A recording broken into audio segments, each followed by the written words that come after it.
अगला बजट कृषि के लिए कैसा आना चाहिए, ग्रामीण विकास के लिए कैसा आना चाहिए,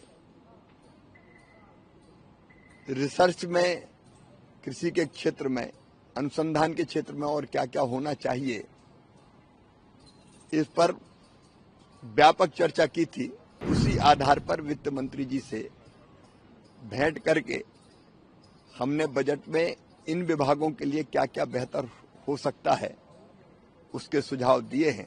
मनरेगा जैसी योजना के बारे में हम लोगों ने मजदूर से लेके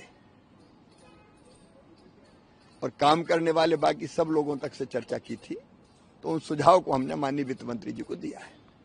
प्रोसेसिंग के काम में लगे रहने वाले लोगों के साथ, स्टेक होल्डर्स के साथ इस बार हमने व्यापक विचार विमर्श किया और अगला बजट कृषि के लिए कैसा आना चाहिए,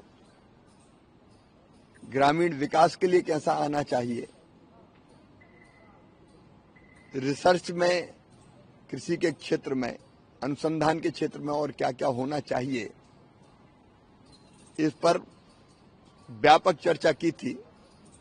आज उसी आधार पर वित्त मंत्री जी से भेंट करके हमने बजट में इन विभागों के लिए क्या क्या बेहतर हो सकता है उसके सुझाव दिए हैं और मुझे लगता है कि निश्चित तौर पर जो किसानों से हमको सुझाव मिले, ग्रामीण क्षेत्र में काम करने वाले भाई बहनों से सुझाव मिले, अब मनरेगा जैसी योजना के बारे में हम लोगों ने मजदूर से लेके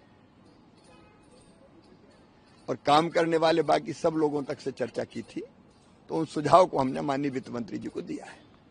सर, एक सवाल ये है कि कांग्रेस से रिलेटेड है कि जिस तरीके से मनमोहन सिंह को लेकर कल प्रणब मुखर्जी की बेटी जो है वो मिली थी, कांग्रेस आरोप लगा रही है कि प्रणब मुखर्जी जो है वो मुखबिर थे आरएसएस के, इसलिए उनको जमीन दी गई है। इस तरीके का बयान, ये तो घटिया मानसिकता है। ये कोई बात होती है क्या? प्रणब दा का पूरा जीवन देश के लिए समर्पित था। उन्होंने कांग्रेस के माध्यम से भी देश की सेवा की, राष्ट्रपति के रूप में जो उत्कृष्ट काम किया है उन्होंने, पूरा देश जानता है। कम से कम ऐसे व्यक्तियों को तो राजनीतिक प्रतिस्पर्धा के ऊपर उठ के देखा जाना चाहिए।